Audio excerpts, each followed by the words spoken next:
గుండ్రటి పుచ్చకాయ ముక్క, గిన్నెడి పెరుగు, గరిటెడు నూనె, అరగలీసుడు కోకో కోలా, సెన్సాడు ఎనిగరు, సిటికేడు పసుపు, కుంకుమ, ఎంత ఉప్పు. దీన్ని ఎలాగ చేయాలంటే ముందు గిన్నెడి పెరుగు, అరగలేసుడు కోకో కోలేసి బాగా ఎన్న తెలియలాగా గిల గిల గిల గిల గిల గిల కొట్టియాల. ఆ గిల కొట్టిన ముద్దని ఓ పక్కన ఒడిసేసుకొని బాగా కడిగిన బాని ఎట్టి 2 చెంచాలు నూనెసేసి ఎంత పోపేసేసి దానిలోనే సిటికెడు పసుపు కుంకుమ ఒడిసియాల. ఇది బాగా ఏగిపోతుంది కదా ఏటి. ఆ ఏగిపోతున్నప్పుడు ఇందాక మన ఎట్టినా కదా పక్కన ఆ పెరుగును కోకోకోలా ముద్ద, దాన్ని తెచ్చుకొని ఇందులో కలిపియాల.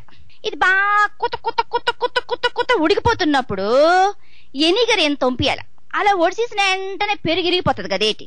మరేట ఆ ఇరిగిపోయిన పెరుగులో సన్నగా పుచ్చకాయ ముక్కలు అరిగేసి దానిలో కలిపియాలి. ఆ పెరుగు పచ్చడిని పాపుకారనేసి అలా అలా అలా అలంకరించేసి పొద్దున్నే ఇడ్లీలతో నంజుకొని తింటే చాలా ఆరోగ్యం వచ్చేస్తుంది బాబు.